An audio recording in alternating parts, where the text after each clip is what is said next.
Hey guys, welcome back to the Fair Dinkum podcast. Today we had Palestinian-born Hash Tayeh, CEO and founder of Burgertory on the podcast. We got to speak about his journey through life, living in Qatar, moving to Australia to open up nearly 20 Easy Marts, and then now 20 Burgertory stores all around Victoria. It was so interesting to hear it, and we got to hear about his personal side to being a Palestinian, having family all around Palestine, and how his life's journey is so impacted not just in his personal brand but in his business, and how now his business is trying to push the Palestinian narrative in the right way. You guys are going to love this episode. There were so many takeaways and so many action steps. Make sure you go get a meal from Burgertory and then you enjoy this episode, because this episode's a banger. Hope you guys enjoy. Right? Why do we have to put each other down? Why do we have to accuse each other of seeking attention? Why don't we tell the community, continue your support, let's unify, because we're stronger together? And that's where we really fail as a people. We failed because we were able to be divided and conquered. And forget the Middle East, let's talk about Australia. Look at all the people burning each other's shops down. They're all Arabs. The Arabs burning Arab shops down. Why? Fair Dinkum. I've been rallying for Palestine for the last 20 years, but in Australia since 2007, I've led chants, led protests, and I've always done it silently. I don't do it for notoriety or to say, hey, look at me, look at me. I've got real passion and love for our homeland, you know. Yeah. Have you been back? Or is I've been back a few times. I actually want to. Okay. I want to share one of my experiences with you guys. Can start there. That'd be very nice to hear. Do you want to start there, or do you want to start with who I am, what I am, where I came from? I feel like we were on a good flow there. Yeah, just tell us the story. Let's hear the story, and then we'll hear who you are. Yeah, sure. So, I'd say I was probably around 7 or 8 years old, and I was with my dad and my older brother, and we were crossing through the Jordanian border into Palestine. And I remember this very vividly. The Israeli soldiers at the checkpoint came onto the bus and dragged my dad out of the bus, put him on his knees outside, and I'm tearing up thinking about it. It was pretty bad. They put a gun to my dad's head and said, "What are you doing here? What are you doing here? You're not welcome." And me and my brother are sitting in the bus screaming and crying. Where I thought I was going to watch my dad get shot in the head in front of me. Alhamdulillah he didn't, but went to Palestine. This was the first time I met my dad's extended family. And, we saw how they lived, and we saw their houses, and we saw the farms, and the hospitality was pretty amazing. Whereabouts in Palestine was it? So Jenin. Okay. Yeah. So it's not on the Gaza side, on the West Bank side. Mm-hmm. Yeah.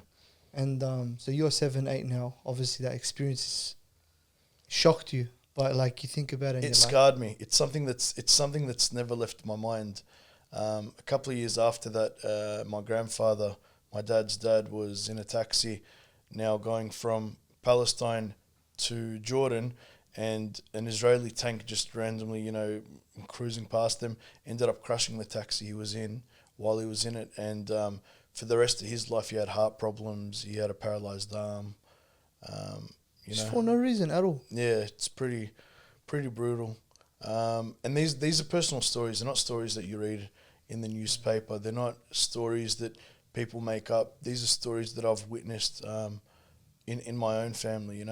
One of my mum's relatives had been saving for a long time to go buy a new car for his family, and I remember this also vividly because my mum thought it was her brother. She was getting phone calls saying, did your brother just pass, blah, blah, blah. So he was saving up to buy a new car, went and bought a new car, driving home to his family, to show them the new car that he got him, and a helicopter shot a missile at his car and blew him up while his little son was with him in the car, and pretty heartbreaking stuff. No reason at all. No reason at all. Not part of Hamas, not part of any so-called jihad group. just a man that's been working really hard to go buy his family a car, you know. How did your mum or dad, like, after these traumatic experiences, you know, to themselves or to their loved ones, like, keep moving on with life? Like, how they're that strong, you know? Because if this happened to any of us, would be like, you know? Yeah, so I'd say that the Palestinian people are naturally resilient, to be honest with you. The things that Palestinians have been going through for the last 75 years, I can't even fathom, you know. I haven't even probably seen 5% of what the people go through, but our parents naturally shield us from this sort of trauma and pain. So being younger, I don't think my parents showed us the extent of their hurt. But now that I'm older and I can reflect back on it and actually have a look at the things that they went through, you know, just thinking about it brings tears to my eyes. So I can't imagine the way they felt back then going through it, getting those phone calls, you know, behind closed doors when they were in their bedrooms and we were sleeping peacefully in our rooms. I can't imagine what my parents were going through. In terms of my mum's relative, I don't have, other than it being extremely upsetting, sad, I didn't have a personal connection with that relative. I didn't know them. But it's just an example of, you know, an innocent Palestinian getting killed, most likely because of mistaken identity. And subhanAllah, that's actually the reality on the day-to-day for these people in Palestine. The people that have been dealing with this ever since they were born. They were just born into turmoil, subhanAllah, when they talk about the kids in Gaza. You know what I mean? Like, all of them, like 50% of them are children. Yeah. 50+% of them are children. Oh, it's heartbreaking, man. There's videos that I watch, and I'm not a crier. I'm actually a tough guy. I like to think I'm a tough guy. I deal with a lot. I've got a high threshold of what really affects me, and these videos that have been coming out straight from Gaza have broken my heart. I've watched my wife cry and break down, and the only thing I can say to her is stop watching it, because I can see what it's doing to her. I'm telling her to stop watching it, but the reality is she doesn't need to stop watching it. They need to stop killing all these innocent women and children and men, and stop using the fact that they're human shields and Hamas are hiding behind them. At the end of the day, an innocent is an innocent, whether they're Israeli or Palestinian, you know. At the end of the day, killings are not justified, and they don't bring peace at all. Yeah. Collective punishment is not the way to end the war or to make any country happy with what's going on. Yeah, it's pretty heartbreaking, and I think what people don't see is they're killing people's mothers, people's fathers, people's children. So naturally, these people now are going to go and join a resistant group, and they're going to go fight for freedom. They're going to go fight for vengeance and fight for their loved ones, you know. It's not my place to say whether that's right or wrong, but that's what's natural. When your loved one is taken away from you indiscriminately in cold blood, you know, you don't just cower and hide. I know if someone came and, you know, killed my family, I'm not gonna, you know. Bro, but we see examples of this in Hollywood. You see a number of examples, and you see how they portray these people as heroes. Like, for example, like John Wick is, come on, bro. Like John Wick in himself, like like someone killed his dog and his wife or whatever it was, and then he just goes on a killing spree to get vengeance on, you know, for his family that got murdered. And, you know, everyone's like naturally, okay, yeah, no problem. This guy's a hero in this situation because he's getting vengeance against the bad people, against the people who done him wrong. And then subhanAllah, how we flip the script, and this guy's not an American guy anymore. He's not a white person, as people like to, you know, like make this person look like this heroine. It always has to be a white guy. He has a justified cause to be seeking vengeance. But when it comes to anybody who's Arab or Muslim or ethnic in general, for example, even the African Americans, their struggle, they're always automatically seen as the bad guy for retaliating, or if not reacting for what's oppression, bro. Like it's oppression. Like if we take this away from the Palestine conflict for a second, what you said reminded me of a story. It's probably been about 7-8 years now, and I was at my friend's house, and they're a Greek family, and before meeting me, their mum thought all Arabs and Muslims are terrorists. And, you know, I had a conversation with her and we started going through the reasons why. And truth be told, the narrative that's been playing out in the media for years, even before we were born, shows Arabs and Muslims, obviously not all of us, but as being extremists, being terrorists, loving violence, wanting to incite hatred and harm on others. And it's a seed that's been planted and ingrained in people's heads. But I asked her a question. I said, do you think that there are any Greek terrorists? And she said, no. I said, are you sure? She said, yes. So I said, let me Google something for you. And I went on Google and I wrote Greek mass killings. And there was a Greek guy that went into a hotel with a bomb and, you know, blew up the hotel, killed hundreds of people. I said, is he a terrorist? She said, no. I said, why? She said, because he's not Muslim. And to me, that was a light bulb moment where I thought, this is a seed that has been planted in the heads of people all over the world to make people think that it's only a terrorist attack when it's committed by a Muslim person. And to be honest, it's really sad. And I think that that's what the battle needs to be. The battle needs to be against Islamophobia and to actually educate the wider and the greater public that as Muslims, we actually don't want killing. And it's something that I've been advocating really, really loudly, really publicly, that it's not about killing, it's not about revenge, it's not about vengeance. I just want peace. I don't want to wake up in the morning and the first thing I do is go on to aljazeera.com and read that 200 children were killed in a hospital. I don't want to get an email from Olive Kids that tells me the orphanage that, you know, we all sponsored and helped build has been blown up, blown to pieces, and they don't know whether the orphans are killed or not, and they'll provide us further information. It's pretty hectic. It's heartbreaking. And when I sit there and think about like the story you told us just off camera about obviously the orphanage that had been attacked, what's the reason? Like what what did a bunch of parentless kids do to the Israeli government? I'm sure the narrative will be that Hamas were using them as human shields. That's the answer to everything. That's why hospitals have been blown up. That's why refugee camps are being attacked.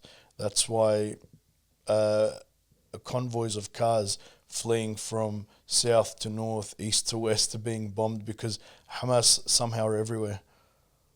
The funny thing is, the people who accept this narrative, they're already dormant Islamophobes. So we were having a conversation with Dr. Yasser Morsi in the last podcast, and he was speaking to us a little bit about just the psychology of Islamophobia and how it works. And he says, like, for the longest time, yeah, obviously we haven't been in the spotlight. It's Muslims and Islam hasn't been in the spotlight for a long time. So people have just been going about their day-to-day lives and pretending or tolerating the Muslims that are around them because they don't really have an excuse to hate or to point their finger at the Muslims and the Arabs and say, you're the reason, you know? And then now all of a sudden they found their cause. They found their cause, subhanAllah. And when we look at it for what it is, it's them oppressing a group of humans. They have the ability to turn off the gas, the water, the electricity, to withhold food, to bomb en masse a bunch of people. And their only excuse, subhanAllah, and everyone knows it's bullshit. Yeah, this is what's funny. Everyone knows it's bullshit. Yeah, their only excuse is, Hamas is using human shields. Okay, and I think Bassem Youssef used this example perfectly. Like, say we knew that one guy was inside the Empire State Building. We blowing up the whole building? No. What's the difference? I had this conversation with someone the other day. I've got a good Jewish friend of mine, and he came to my office, and it's been a little bit tense the last couple of weeks because I haven't known who's with me and who's against me, and I'm sure we'll get into the events of that soon. But he came to my office and he said, Hash, I want to draw something out for you. So I gave him a paper and a pen, and he said, this is Hash and this is Gaza. He said, there's a building here and they've got 30 missiles and they're shooting missiles. He said, at you and your family. He said, how many missiles are you going to take before you say, we need to go and stop that person? I said, you're asking the wrong question. The question is, who's shooting the missile and how do I get them? So automatically there's a seed planted in their heads through the propaganda that they see that says that they're killing all these people as collateral damage to protect the greater Israeli people, which isn't the truth. And he actually showed me some of the propaganda that they see, and we sat there having a look at each other's phones and having a look at the different feeds, and it was really interesting. The stuff that they see is pretty disgusting. Like one of the boys that we've all seen in a video that went viral that got blown to pieces, he showed me a video where their propaganda machine showed the boy healthy and playing and called it Pallywood, saying that that it's fake. There's nothing fake about what's happening in Gaza. There's nothing fake about the hundreds and the thousands of Palestinians being killed in cold blood every day. I've seen that excuse. There was that one lady that did. Yeah. SubhanAllah, their thing is just denial. You have to believe me. Don't believe them, they're terrorists. Yeah. Believe me, who's openly killing thousands of people for no reason. Well, what I realized is, though, with Zionists and some Jewish people and actually some of the greater population, they don't differentiate between someone that is pro-Hamas and someone that is pro-peace. Both of those people are equally anti-Semitic, according to them. When that's not the case, it's either if you're not with us, then you're against us. You can't be in the middle calling for peace. And that's actually exactly where I am. I'm in the middle calling for peace because at the end of the day, I'm just sick of the killing. I'm sick of going to a protest every few years protesting for innocent lives being taken. I'm sick of being out there advocating for people to have basic human rights, to be able to drink and eat what they want and travel where they want and do what they want, and not live in fear that they're going to wake up and their parents or their children are going to be dead. That's what I advocate for. And when I advocate for that, I'm anti-Semitic. Why is that anti-Semitic? Is it anti-Semitic because in your mind it's the Palestinians or you? And if that's the case, then you're the problem. Because at the end of the day, I'm calling for coexistence and you're calling for Palestinians to be dead. You might not be saying it, but you are saying it by saying that me advocating peace is anti-Semitic. It's like the slogan from the river to the sea, Palestine will be free. That's been getting a lot of backlash. The Jewish people, or not the Jewish people, maybe the Zionists or just a lot of individuals online are saying this slogan when they're chanting it, it's saying that they want the entire land to be Palestine and all Jews to be so that's been leave Palestine. So that's actually been the core of where I've been getting attacked. So if you've seen, for example, the Daily Mail and the Herald Sun and JY, the Jewish newspapers, they're claiming that I'm anti-Semitic because when I'm at the rallies, I'm chanting from the river to the sea, Palestine will be free. They're trying to reverse engineer that narrative and what it actually means, because at the end of the day, we need to be doing something wrong because we are the problem, right? We're the problem. And when we chant that, what we actually mean is from the Jordanian River to the Mediterranean Sea, Palestinians will be free. And what we mean by that, and I know a lot of people, and they chant with me, right? And I've been using this same chant for the last 20 years, for every rally I've attended. And what we mean by that is that Palestinians will be free to roam around the land. They'll be given their basic human rights. They'll be able to work and not be taken advantage of as cheap labor. They won't have a fence that divides them like animals. They won't be restricted in what's considered the world's largest open camp prison. You know, Gaza is half the size of Canberra with 2.3 million people. It's the densest place on earth. There is nothing wrong with that chant. And just like they're taking away our land, they're trying to take away our speech. And we need to fight back against that. And we need to say, no, this is ours, it's not yours, and it will stay ours. And that's a line that I've been using for 20 years, and I'm going to use it for the next 20 years if I have to, and you're not going to stop me. You're not going to change the meaning of what that chant means to me because it's mine. And it's what I used to call for freedom. And if freedom means death to you, then that's your problem, that's not mine. Yeah, it's like I was in the West Bank in January, so I traveled to Palestine. I was visiting some family there, and right next to the wall, there's the walled-off hotel. What's that famous artist that no one knows? Banksy. So Banksy went to Palestine, and we went to Palestine. He traveled all around, and he saw the situation, and because of that, he built the walled-off hotel. Very famous place. As soon as you walk in, they either say, "We'll take your phone," or "No photos." Not allowed any photos. And it's literally his artwork or pieces describing what's going on in Palestine with its history.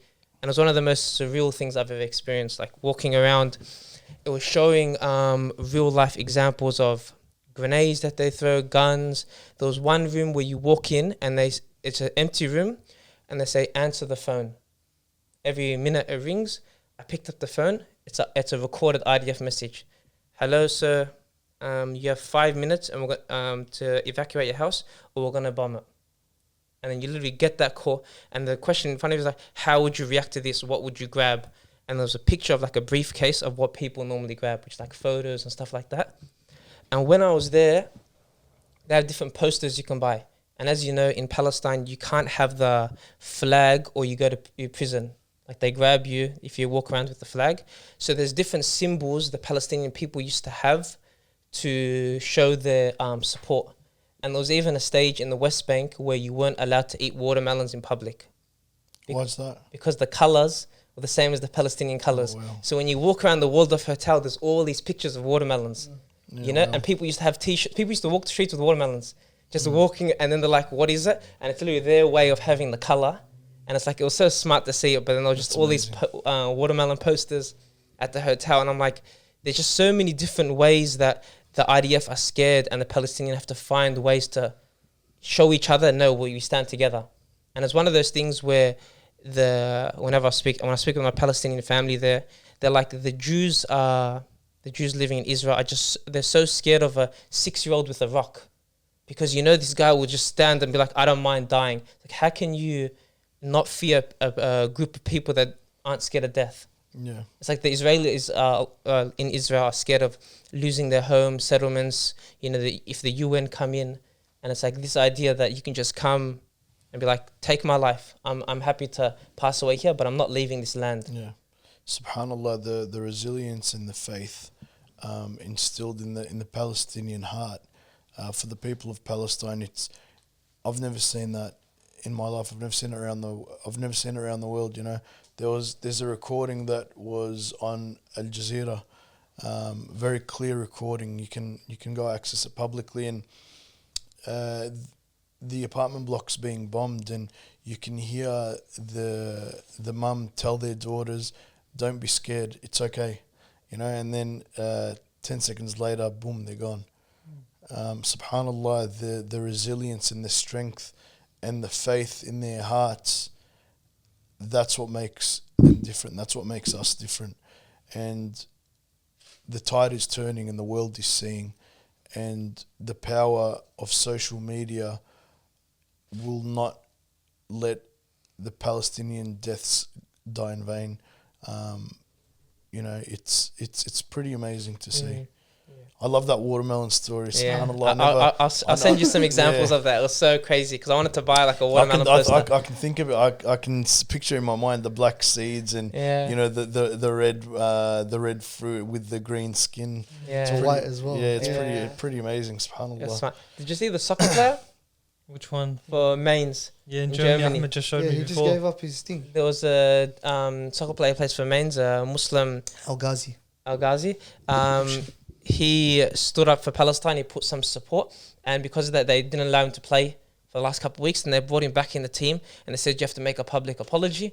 He goes no, and they delisted him.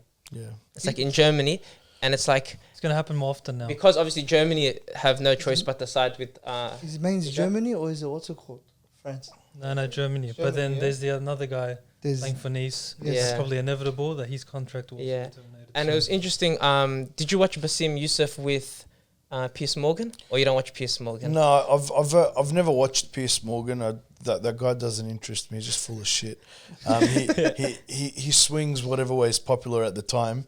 But I watched the first interview. I loved it. I loved the way that Bassem Youssef used their strategy on them, which is reverse engineering the situation, and he was able to project the way we feel and the way we see things back onto the general public, and I think it was awesome the way he did it. Yeah. The latest interview, I've gone halfway through it. Yeah, Yeah. because he said Yeah. one point which I'm not the most well versed on the Palestinian conflict. We do our best. We try to interview people, watch as much as we can.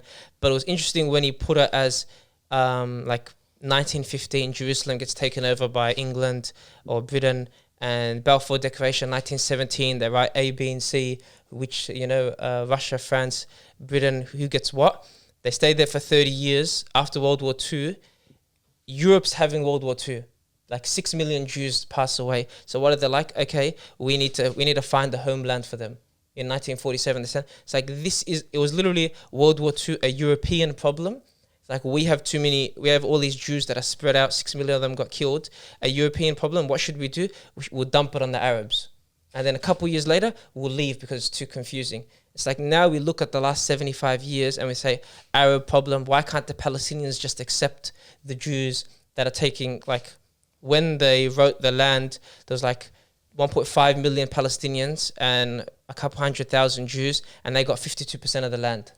And then it's like, why can't the Arabs accept it? It's like, it's literally a European problem that got pushed onto the Arabs. Yeah. That's what World War II was, 6 million of them killed. European issue, you guys handle it. Then when we can't handle it because this is our land, the Arabs are not accepting of the Jews, There's definitely a greater agenda. I think what you're saying is the simple understanding of what it is. I think behind the scenes and behind what we know, it's always been to serve a greater purpose by setting up the state of Israel.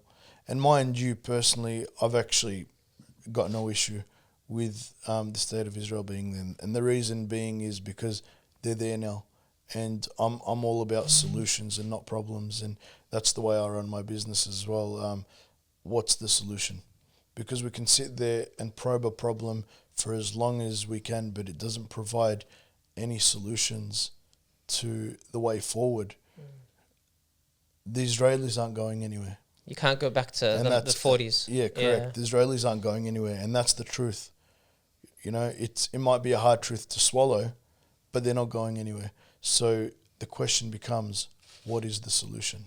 How do we provide safety to our brothers and sisters in the region, and how do we unify ourselves as Palestinian, but also as Muslims and an ummah and other religions, and say, this is how we're going to achieve our own prosperity, our own security, and our way forward. Because at the end of the day, we're all going to have our own opinions about what the problem is. And we're all going to say, this is what it should be. It needs to go back to the borders in the 40s. But it's not. And if we say it is, we're lying to ourselves and we're lying to each other, and then we actually become a part of the problem, unfortunately. You know, it makes me laugh, subhanAllah, is I was watching a video of a bunch of orphans in Palestine, and they were asking them, what do you want? And subhanAllah, it shows people, it should show people, at least some people just say whatever they want. Like, they talk about denying history and telling people that it doesn't exist. But anyways, there was 4 maybe a bunch of Palestinian orphans. And they were asking them, "What do you want? What do you miss? What do you want?" A lot of them were like, "I miss my father. I miss my brother. I want to taste food. I want to taste sugar." You know, and subhanallah, if you look at that video for what it is, subhanallah, it outlines their number one prerogative. They don't want death of the Jews, as they like to put forward. Yeah, subhanallah. They tried to say, if we let these guys out now, you know, like when you just coming back from the river to the sea, Palestine will be free. That doesn't necessarily incur everybody's destruction, because these kids don't want destruction. They just want to live in peace. Correct. They don't. But in saying that, I also want to make it very clear that as long as the Palestinians don't have their basic human rights, and they don't have their own freedom, and they don't have their own ability to make their own choices, then there will be no peace. And that's the truth. And when I talk about a solution, first and foremost, from the river to the sea, Palestine needs to be free. And they need to be able to coexist as equals, right? At the end of the day, that's what it comes down to. I'd like to touch on now, maybe we can move on to what's happening here in Melbourne. Obviously, you run Burgertory, and you've had some recent... Backlash? Yeah, we can use that word. Yeah, it depends on how you want to define it. But recent backlash just because of your support. You know, your personal brand and your personal image, being a Palestinian, you know, wanting to show support, going to the rallies, has now affected your business. How does that... how big of an impact does it have on your business? Yes, I'll give you a bit of a backstory to that situation. As a proud Palestinian man, I've been attending these rallies for the last 20 years, calling for the freedom and security of Palestinians and Palestine. 2 weeks ago, I attended the rally in the Melbourne CBD, and I did what I always do. I led the chants, you know, and there was a video of me that was going around, and in that video I was chanting from the river to the sea, Palestine will be free. Gaza, Gaza, don't you cry, Palestine will never die. Shame, shame, USA, how many kids have you killed today? So that video ended up going viral around the Jewish community, and it also reached some prominent people in the Jewish community. And I started receiving quite a bit of backlash about 2 weeks ago now. And I was being called a terrorist. I was being called a terrorist sympathizer. I was being called a murderer. I was being told that I advocate for murder. I was being told that I'm chanting for the death of Israel. I was told that I was chanting, gas the Jews. You know, those words never came out of my mouth. I've never been an anti-Semitic person. At the end of the day, I don't really care who you are, what you are, as long as we've got mutual respect between one another. So that video started going around, and it was more of just a video of Hash going around, and I was getting a lot of pressure to disavow my comments, to apologize to the Jewish community, and I always had the same response. I said, actually, even better, I'm going to read you one of my responses. And can I also ask, do you wear a Burgertory t-shirt when you go? No. I was going to say, like, people that within the community who actually bring it up as a publicity stunt. Yeah. Because that would be different. Yeah. Yeah, I would never mix my business with what I do personally. At the end of the day, you know, we've got a large business. We've got 700 staff. We've got different stakeholders in the business. I would never mix what I do personally with my business. But I really want to read this message to you guys, which explains the position that I'm in. So I got a message saying, I saw your note and sorry for the loss. The deaths of those 2 children is heartbreaking. As you know, I'm Jewish, but I like to think I'm even-handed on what's going on. And while the actions of Hamas were beyond vile, they were murderous acts of killers and terrorists. I'm also devastated for the deaths of innocent Palestinians. I'm not going to comment on fault. Your comments at the rally when you were chanting from the river to the sea are incredibly offensive. They are stating unequivocally that you support the destruction of Israel and by implication death of Jewish people. It's possible you were shouting something that you weren't aware the meaning of, or not. I'm not sure. I would strongly suggest you unequivocally apologise for the comments and note you had no idea what they meant, or you can stand by them, but actions have consequences. And then I wrote, Yeah, basically. I wrote, I'd like to think you know me better than that by now. I have a lot of Jewish friends, with you being one of them. There were at least 10,000 people of the Jewish faith at the protest chanting the same line. The chant is simply a call for freedom of Palestinians and not the destruction or death of anyone. I will stand by the chant with the intended meaning I hold behind it. I will not let you or anyone take that away from me. If you choose to interpret it in a way that it wasn't intended, then that's on you. Oh. So that's an example of the sort of backlash that I received from these prominent people, and I don't want to single them out or name them out, but they're quite high up in the community, both in the business world and the Jewish community. I had an Australian senator call me and say, if you don't apologise to the community and stop attending the rallies, we'll do everything in our power to destroy your business. You know, I've actually got that recorded, and yeah. So I've got that recorded, which is really good. But that all started as attacks against Hash, and I took that. Did I feel pressure? Yeah, I did. And I thought to myself, you know what? It is what it is. I'm standing by a cause that I believe in. I'm standing by the people I believe in, and I'm not doing anything wrong. I'm calling for peace. Can you imagine me being a Palestinian man, having 38 family members that have passed away since October 7th and 2 orphans that I sponsor aged 7 and 9, a boy and a girl, killed? And can you imagine I didn't attend those protests and rallies? I would be a coward. And I'm not that. I'm not a coward. I would rather lose everything I've got than be someone that hides in the shadows of regret. And so back to the situation. It was a personal situation. And then last week, this video ended up going around and got to the Daily Mail. And I remember at 8:45 in the morning, I woke up one morning and I saw on Instagram the chief of staff of the Daily Mail sent me an Instagram follow request. And then I saw that he was stalking me on LinkedIn. So I sent my family a message on WhatsApp. I said, today's going to be a shit day. The Daily Mail is going to write an article about me. They said, you don't know that, blah, blah, blah. Anyway, at 10:45, I got an email from the Daily Mail asking me for comment.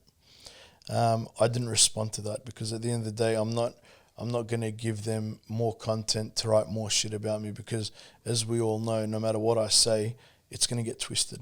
Definitely. And their story was about a letter that I released to the Jewish community, and that letter explained my stance, where I stand. I acknowledged the deaths and suffering of innocent civilians on October the 7th, but I also spoke about the last 75 years and the suffering of the Palestinians. And I explained in that letter what from the river to the sea meant to me, you know. And it's really easy for me to stop chanting from the river to the sea, Palestine will be free. But like I told you earlier, I will not let them take that speech away from me, because that belongs to me, that belongs to us, and it's ours. And they've taken enough from us, and I will not let them take that. So when those articles came out in the Daily Mail and the Herald Sun, the titles were big time CEO of Burgertory, anti-Semitic, blah blah blah blah blah. So now they've tied my brand into this, you know. And there's been some comments of people saying, why are you involving your business in something that isn't related to your business? And my comment is, I didn't involve my business, the media did. And now that they've involved my business, I'm going to make it clear exactly where my business stands and what our values are as a business. You know, but subhanallah, the backlash hasn't only been from some people in the Jewish community, and this is probably what hurts the most. I've had backlash from people in the Muslim community, and they call this a publicity stunt. They say that I'm seeking attention, that I'm trying to promote my brand and leverage off what's happening. But to those people I say, why would I want to put myself in a position where my staff are receiving death threats, where I'm receiving death threats, where we're getting negative reviews across all our social media platforms, where some of my stores went from doing $3,000 a day to $100 a day? What sort of publicity stunt is that? And the reason it makes me so sad is because it actually shows you what the problem is. And the problem is that we do not stand together. And that's what I really respect about the Jewish community. They stand together, they support each other, and they're there for one another, right? Why do we have to put each other down? Why do we have to accuse each other of seeking attention? Why don't we tell the community, continue your support, let's unify because we're stronger together? And that's where we really fail as a people. We failed because we were able to be divided and conquered. And forget the Middle East, let's talk about Australia. Look at all the people burning each other's shops down. They're all Arabs. The Arabs burning Arab shops down. Why? Why aren't we supporting one another? And that's my problem. I shouldn't be getting criticized in times of hardship because it has been hard. It has been difficult. I've had sleepless nights because not just my personal brand has been attacked, a brand that I've built from the ground up, that I've put my blood, sweat and tears in, is also getting criticized. It's being boycotted. Definitely. And subhanAllah, I think one thing that we spoke about earlier was the fact that you don't have a fear of losing it because you've built it from nothing. And that's something that's really strong and really valuable. So with all these threats of being boycotted and all these threats of not having the support of some prominent Jewish people that I was friends with that have now turned against me, I don't have the fear of losing what I've built for one of two reasons. Number one, I built it myself and I didn't rely on anyone. And number two, I've got faith and conviction in my heart. And I know that if I lose everything, then it was written for me and I'll build again. So at the end of the day, I don't care about anyone's threats because I didn't come from money. I didn't come from wealth. I built myself by the grace of God. Yeah. And you can't take that away from me. Ajiban li amrin mu'min, yeah? Is that the amazing, and I just quoted, I think it was Hadith, yeah. Hadith, where it's amazing are the affairs of the believer, because when something is afflicted upon him, a trial is afflicted upon him, it's good, and if something of blessing is given to him, it's also good. So regardless of the situation, I'll give you an example, subhanallah, of how our community struggles to unify.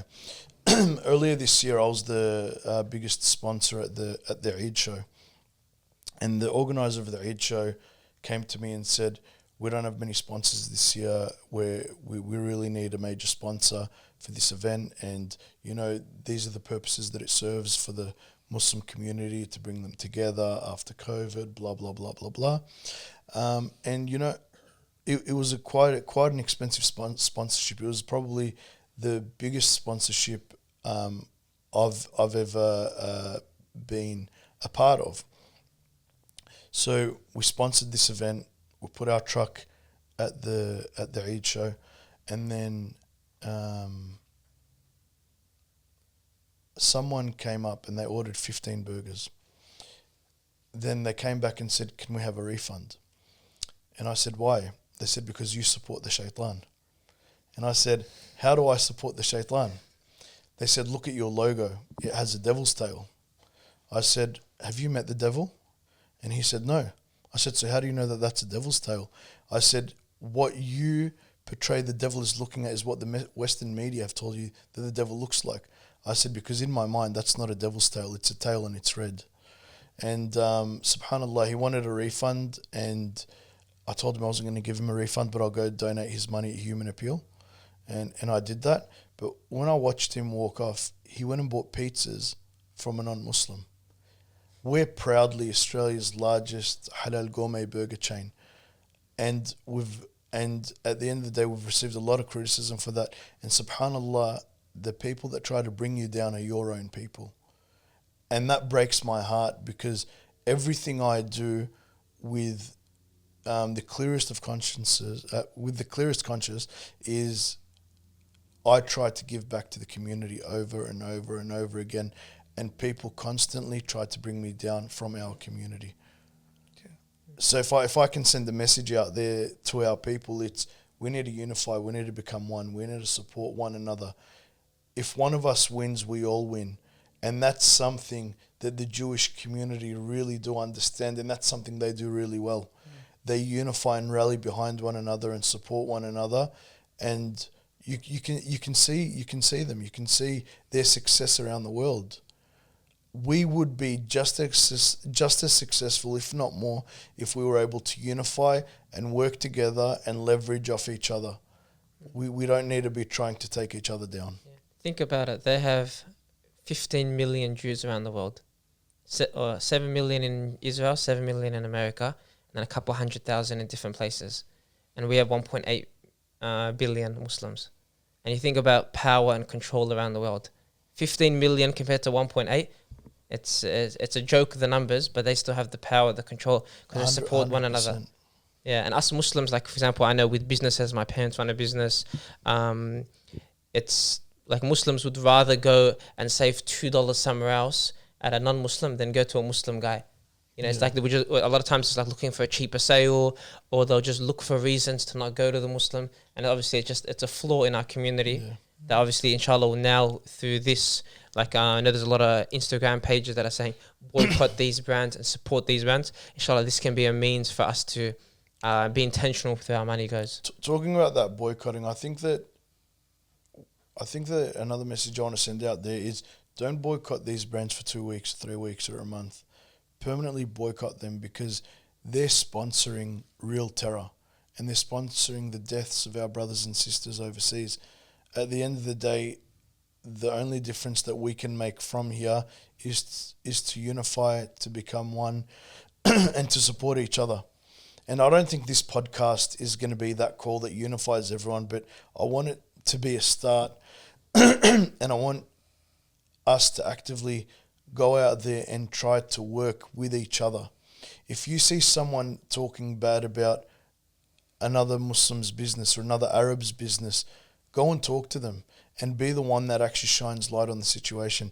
The situation that I had where we had a Muslim brother talking badly about me and about my intentions, you know, we had another brother that actually went and spoke to him and said, I know this guy personally, and what you've written about him is wrong. They are not the facts. You know, and that's just one step, but we should be doing that for everyone, because I'm not the only one getting criticised out there. There's so many people getting criticised. There's probably people that criticise you guys for your podcast and say that you guys do it for attention, but you're not doing it for attention. You're doing it to bring attention to things that matter. You know, they're called the Dajjal ones. So let's. Yeah, these things are inevitable. It's always going to happen. To be honest with you, bro, I think our community, one thing that we struggle with the most, and this extends to us as well. Like, in general, we have a bad case of tall poppy syndrome, yeah? So we believe that instead of getting better or getting to a place where we all thrive, like the fact that your flower has grown higher than mine, it means that I'm never going to be able to reach those heights. So I have to cut you down to make myself feel better about where I am. And I think that's something that's intergenerational.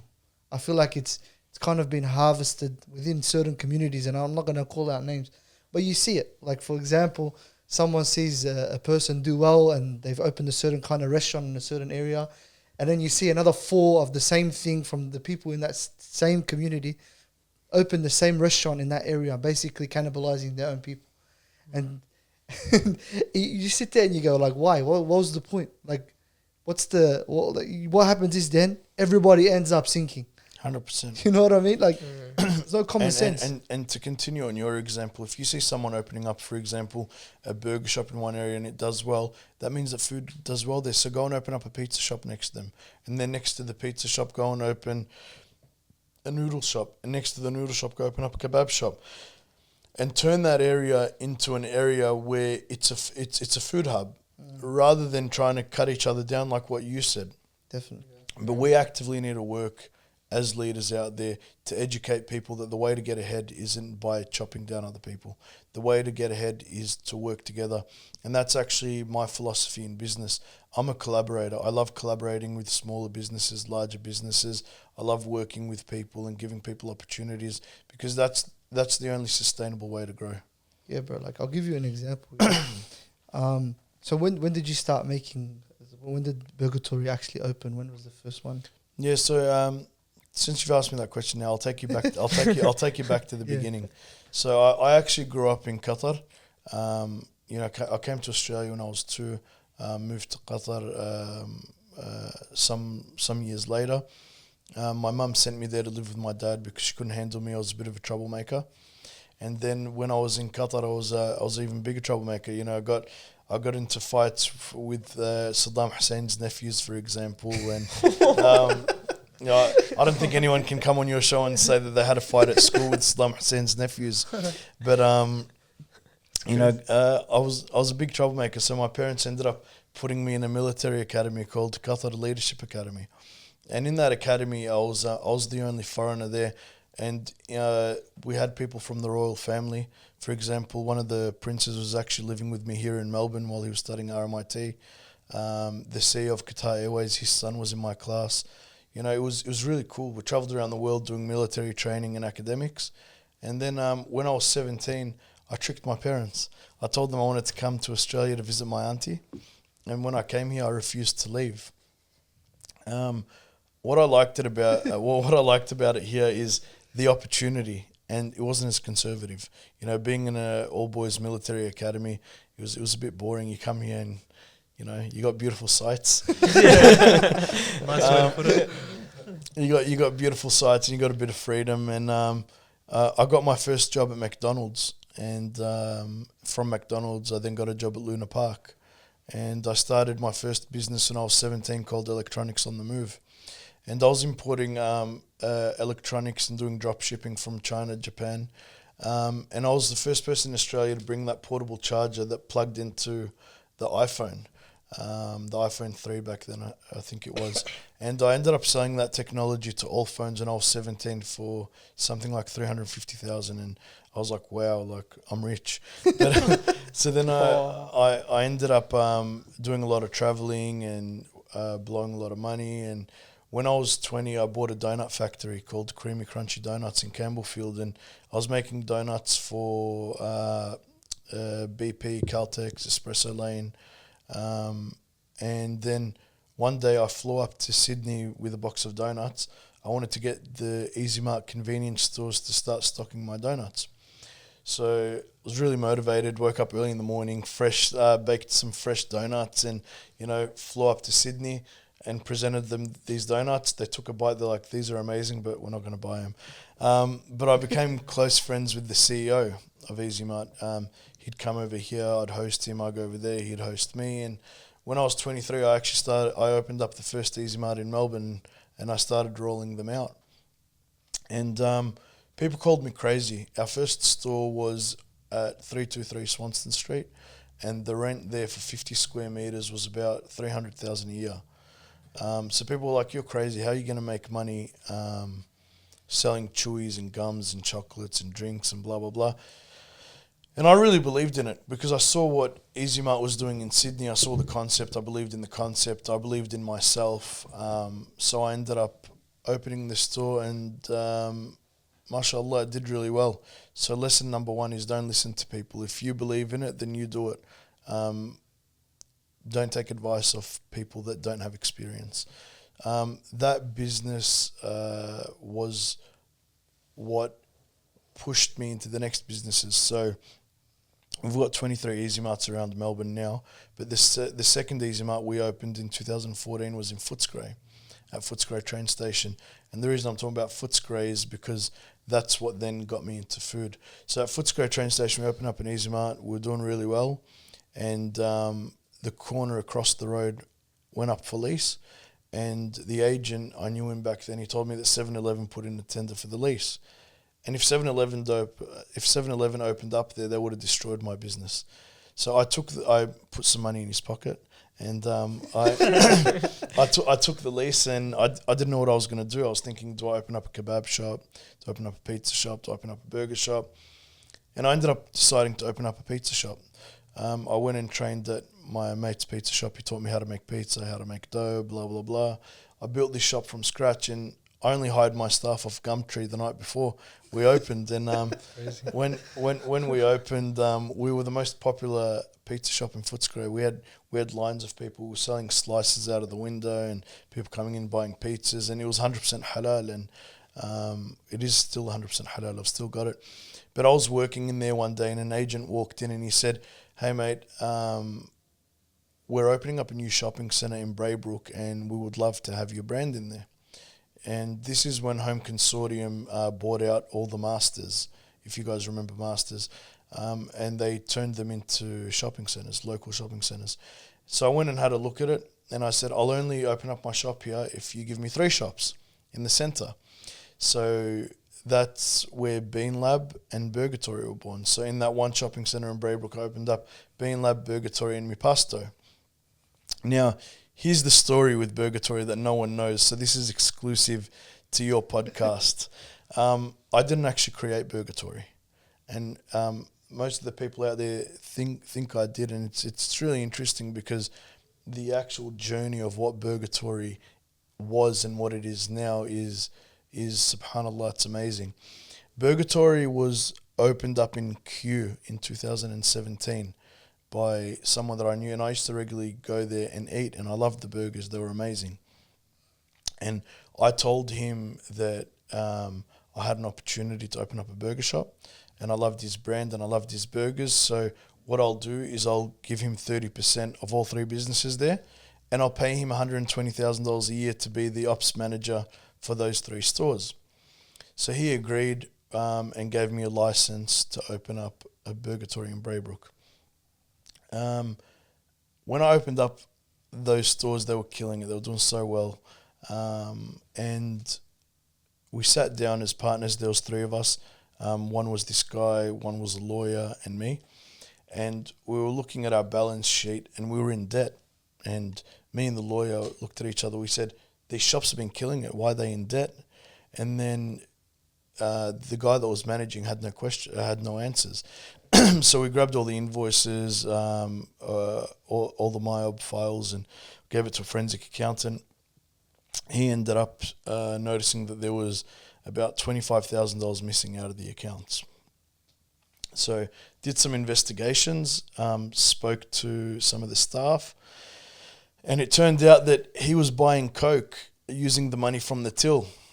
And what gets worse than that is he was doing Coke in the restaurant with our 17-year-old staff members. So I thought you meant Coke as in like... No, he was... It took me a while to... Yeah, no, he was buying cocaine using money from the till.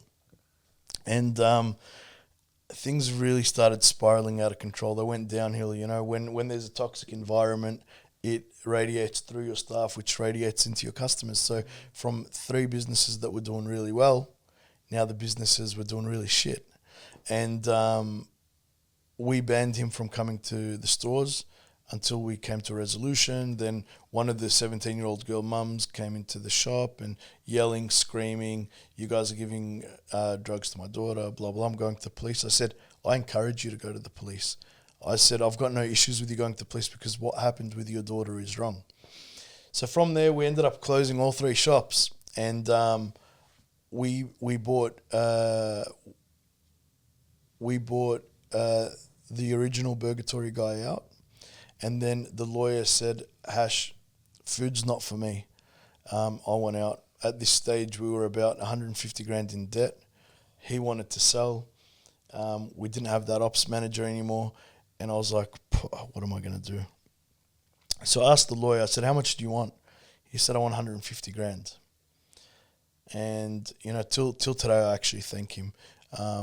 He's an amazing guy. He said, I'll give you a year to pay me." So I was paying him off every week for 1 year. And I rehired a whole new team for all 3 shops. and we relaunched with a huge launch, changed what the brand was and what they stood for, and they started doing amazing, and took about a year, but they started doing amazing again. And Burgertory originally wasn't a halal brand, you know. It had alcohol, it had bacon, and I think the way everything worked out, it worked out for the better, because we were able to completely convert it to a halal brand. And if you have a look at the timeline of Burgertory and from where it was to what it is, it used to have a lot more biblical references and evil references, and some people don't actually understand that I've actually cleaned up the brand rather than being a devil. Yeah. I've actually cleaned up the brand, got rid of alcohol, got rid of bacon. We became Australia's largest halal gourmet burger chain. We support halal. We support Muslim businesses from where we buy our raw goods and produce and all that sort of stuff. So we've been able to, through the business, pump a lot more money back into the Muslim communities, which has been really good. But that's an interesting fact that pretty much no one knows, that I actually didn't start Burgertory. It's crazy. But I did create Burgertory for what it is today. Bro, just thinking about it now, yeah. And we were talking about the community feeding off of one another instead of actually trying to cut each other out. SubhanAllah, when you do well, for example, you require fruit and veg. I know what it's like, because my old man used to deliver fruit and vegetables for the longest time. So if you benefit off of becoming something great, my old man benefits. And if my old man purchases his fruit and veg from a farmer who's a Muslim or who's an Arab or whatever it is, or just in general, like somebody who's a part of the community, they benefit. And subhanAllah, when the money circulates in the community, bro, we're all winning, basically. That's the power of unity. And that's what the Jewish people do really well. And that's why I kept referring to it before, because at the end of the day, when we build a network and we support one another, we're actually building each other. And we're building each other's families and each other's networks, and we're all growing together. At the end of the day, no matter what position I'm at in life, I'm not better than you. Because when we die, we end up in one place. We end up in the ground, and we take nothing with us except our deeds. So why are we being greedy? Why are we trying to chop each other down? Why aren't we supporting each other? How much money do you need? And that's the truth. How much money do you need? You just need to be comfortable. You need to be... When I go, I want people to talk about me and say he did good for our community. I don't want him to say he was rich. I don't care about money. And the proof is in the pudding. The proof is what I'm going through right now. I've put everything on the line to be true to what I hold close to my heart and my values. Would there ever be a time, and this is a question I'll ask you, obviously you don't have to answer if you don't want to, but would there ever be a time where you'll step back? Like, what's the limit? What's the threshold that you can take when it comes to this smear campaign? It's obviously... Yeah, that's that's a great question, and I'm going to answer it very, very honestly. I'll never stop, and I'll never step back, because at the end of the day, our brothers and sisters overseas are getting killed indiscriminately, and if they can still hold their heads up high and hold their faith close to their heart, then who am I here? I'm no one. What they're going through is 100 times, if not 1,000 times worse than what I'm going through. What I'm going through is just a fraction of what they are. And at the end of the day, the power of love and unity is stronger than the power of hate and division. And people can try to bring me down. They can try, but I don't care. Do you know why? Because I can build myself by myself. But I want to change that line in the future when me and you talk. When you ask me why, I want my answer to be because of my community, because they're my backbone. Allah, it's... Yeah, there's depth to it. I know I told these boys about it recently. I watched this interview, and there was a Jewish guy, and he had a $10 bill. He's in America, and he goes, see this $10 bill? He goes, you will never, and he told the interviewer, he goes, you will never ever see this $10 bill for the rest of your life. He goes, if a Jew gets this $10 bill, they'll spend it at a Jewish business, and the Jewish business will send it another. It's like my hairdresser Jewish. My supermarket, Jewish. The restaurants I go to, Jewish. The petrol station I go to, Jewish owned. And it would just keep being in the Jewish community. I don't criticize them for that though. It's actually an honourable thing. I think it's amazing. It's what we should be doing. I think it's amazing that they support and promote one another. Someone actually put on one of our posts, and it's still there on Facebook. They wrote, "I'm not sure why we're boycotting them, because we should never have been supporting them to begin with. Our money should stay in our community." Damn. Yeah. Yeah. And that's what's being promoted in their minds. And at the end of the day, there's nothing wrong with that. I actually respect them for that, because they want to be supporting their community. At the end of the day, they've had their hardships too, and that's the truth. We've got our hardships. You know what the difference is? They worked out what they needed to do, and we haven't. Yeah. And they became each other's backbone. Yeah, it's a reflection of our actions, basically thinking about where we spend our money. Only now it's had to take to this point where it's like, why are we spending our money on our own community? Of course we're going to boycott now, but then we shouldn't be thinking about this thing. We should just be only spending on, like, being more intentional with how we spend our money, basically. I think it's not even like the idea now, it's like boycotting, then it's intentional. It's rather, it should just be a normal thing where it's like, you know, when they want to eat healthy, it's like when you use the word diet, it becomes so much more difficult, rather just my lifestyle. Yep. And then you don't, it's not like a confrontation each time you eat a meal or... It's the exact example I just gave you where the lady wrote, "Why are we boycotting them? We never should have been supporting them to begin with." That's the premise of what it is to support one another. Have you... Yeah. The idea of the word alternatives as well. You shouldn't be there. Like, for example, you know, we talk about, instead of going to Macca's, go to Burgertory or go to Burgies or whatever it is, bro. It shouldn't even be a question. You know what I mean? Instead of going to KFC, we got Al Jannah, bro. Like, instead of going to, I don't know, for example, McDonald's, give me an Starbucks. idea, bro. Like, instead of going to Amazon, go to IBC. You know what I mean? Like, we have the opportunities here to actually be able to create not alternatives, but more so our regulars, you know, a place that we go to consistently. Like, you don't have to go to Woolworths and Coles to get fruit and veg. There's plenty of fruit and vegetable shops. You know, I tried that when I watched that video. It was the month of August. I know this for sure because my wife and I, we said this month is every single dollar is going to go to a Muslim business. And we lasted 23 days. Yeah. And then we're craving some food and we ate out. But the point is, like, it was actually like pretty difficult because there's a Muslim supermarket near us, but we, for example, buy a certain kind of milk or certain kind of bread, certain kind of this, and then we had to intentionally go drive 10 minutes further and would go to the Muslim business. But then after like a week or two, we're like, this is actually so difficult to do. But it's because we always go to Coles, Woolies. It's because it's been 20 years of one thing. But as soon as you actually try to do it, you start to realize, like, when you put that money in the business, even if that Muslim becomes more wealthy and they don't spend it on donations and stuff like that, you're not sure where that money is going to go. Like, you just have to do your best. Like, for example, you support... It's all about your intention. Yeah. Even if it's more pricey or it's not as good quality, when you invested in it, it's like you did your duty. And that's what we have to be satisfied with. Yeah. Not when we start saying we should buy a Burgertory and some Muslim brother goes, oh, he's doing it for, you know, word of mouth. It's like, that's not your job. Your job is to go support the Muslim and leave the rest to Allah. Yeah. Because, like, think about it, yeah? If, for example, everybody makes that 10-minute drive, yeah, and you have to go a little bit out of your way, and all you think in the back of your head is convenience now. But if you create a demand, so you got a lot more people go in that 10 minutes, there's going to be another one that pops up in 5 minutes away, even 2 minutes away. Now that becomes a regular thing. And then because businesses and in general are created off of demand or off of a solution to a problem that's currently had, that convenience will arise. You know what I mean? That ability to have a business that's 2 minutes away will end up coming because of us all doing the right thing and supporting or going out of our way that 10 minutes or whatever it is. You know, my neighbor told me yesterday, she was in her driveway and she's like, hey, I forgot to tell you.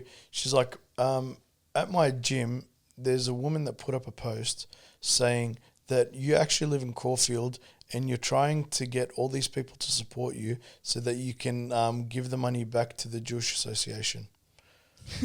I said, what did you say? She said, I sent her a video of you with a megaphone in your driveway last week screaming "Free Palestine." That's perfect. She said, "I told her you're my neighbor." Yes, it's a bizarre world out there. Very, very bizarre. Yeah, I think that's it's an interesting thing, and especially the media, it changes week by week, Yeah. and it's our job to become more knowledgeable and then spread the right information. Maybe as the last thing that we could touch on, it's more about the rallies. Like you said, you're someone who is at the front of the rallies. You have the I'm not necessarily at the front, but I'm always someone that's chanting. you're chanting, you're being an active voice, and Yeah. you're there as a presence. There's a lot of people that have different views on the rallies. You know, like should you go, should you not? Maybe just your view on that, because you know you probably know, if you've been there for 20 years, the impact it can have. So I want to start by saying that very clearly that calling for peace and being pro-Palestinian isn't being anti-Semitic. It's not calling for the death of Jews, and it's not calling for the eradication of Israel. We need to draw a very, very clear line there, because the Zionists are trying to take our speech away from us, and they're trying to portray us as calling for death when we're calling for freedom. Freedom doesn't equal death. And if that's what it means to you, then you're twisted in the head. That means you're basically uncovering your true intention. Correct. Does that make sense? Yeah, All correct. of the stuff that you've built on, all of your philosophy is built on fear and killing and grief. So that means that if that doesn't pertain to continue, what happens is we understand now that you need that in order for you to expand. Yeah. The Zionists. This is what kills me, yeah? That we're talking about the hostages, for example, the Israeli hostages that were taken by Hamas. And they were speaking about how it frustrated the Israeli government to have those ones released without, does that make sense? Without conflict, without them being the ones to save them, for example. And they were wondering, they were like, hang on a second, like why is Netanyahu upset at his own people coming back safely? They go, because there's no premise for him to continue his hard-handed approach towards the Palestinians. And obviously, people now, we're kind of in an era where people can become informed if they want to be, yeah? Yeah. But everyone's, they call it selective outrage. There's a lot of selective outrage out there now.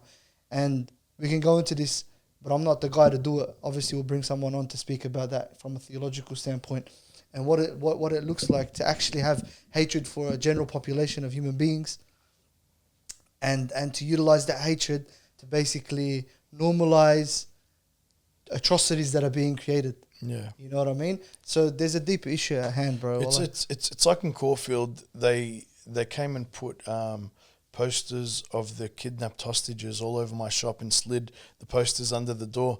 And when they did that, I was thinking to myself, like, I'm not even at that shop, number one. Number two, what do my staff have to do with anything? Number three, what do you want me to do? Pick up the phone and be like, hello, Hamas, release the hostages, it's Hash. Like, what do you want me to do? Did I kidnap them? Do I know the people that kidnapped your hostages? Like, why are you attacking someone that is calling for peace? And that's why now let's talk about the rallies and the protests. Like you said, the rallies and the protests are important to me. And and what you said is there's different opinions and thoughts about them. Whether you're looking at a traditional viewpoint or a religious viewpoint, there's different opinions out there.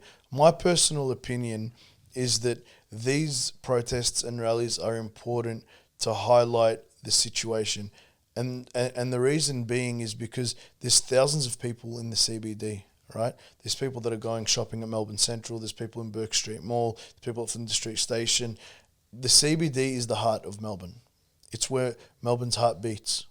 And when we're there and we're making noise and people can see that there's 50,000 people there, their natural mind questions the propaganda that they've been watching on their social media that says all Palestinians are terrorists. They're questioning themselves and they're saying, if all Palestinians are terrorists, then why are there 50,000 people here? Why are there 500,000 people in London? They can't all be terrorist sympathisers, can they? And it opens their eyes and they actually start to look into things and they start to look at, maybe I've been getting fed bullshit. Maybe I need to actually have a look at what this conflict is really about. And the protests are important to highlight those things. Where I think people go wrong with these protests and rallies, though, are when people bring flares, when people bring when people bring anti-Semitic signs, because at the end of the day, that doesn't help the cause. Because you got to remember, there's a broader audience watching, and there's a broader audience learning, and we want to show people that we're there protesting for a ceasefire and for peace. Because at the end of the day, there's no point lighting a flare in the middle of the city. If you don't want peace and you want violence, then find a way to get into Palestine and go do jihad. Because there's nothing that you can do in Melbourne CBD that's violent and is going to help. But when you're raising your peaceful voice and the people around you can see, then you're bringing awareness to our cause. And that's what you need to see, right?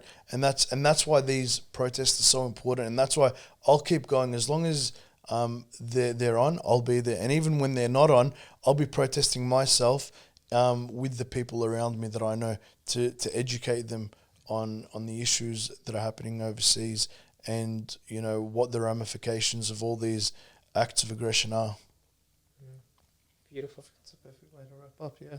Alhamdulillah. Any last questions, boys? Pretty happy the way it was, bro. Jamil. Wallahi, we appreciate you coming on, bro, taking time obviously out of your busy schedule. I think I reiterate this a lot. SubhanAllah, when people talk about giving, time is probably the most important thing, or entity or quantity or whatever it is you want to call it, that you can give somebody else. So we appreciate you coming on, bro, and telling your story. I appreciate you guys giving me the opportunity to tell it. And we need to spread a message of unity, inshallah, and just start having each other's backs and making sure that we're one community that support one another. Definitely. I want to say it now. I'm getting you on again to talk about all things business, because your story, even though you just got to touch on it in like 30 seconds each part, there's a lot to delve into. So inshallah, when the time's right, we're going to get you back inshallah. on. Inshallah. Any time, I appreciate Beautiful. you guys. Is there any way that people can find you, like social media? Is it LinkedIn, Instagram? Yeah, so I'm on everything. Just Hash Tayeh. Last name Tayeh. That's for LinkedIn, Instagram, Facebook. If anyone has any questions, any concerns, if anyone is curious to dive into a bit more of what I said, I'm more than happy for you to message me, and I might be slow with my replies, but I will reply. I hope you guys enjoyed the episode. Remember to like, comment, and subscribe. We'll see you next week.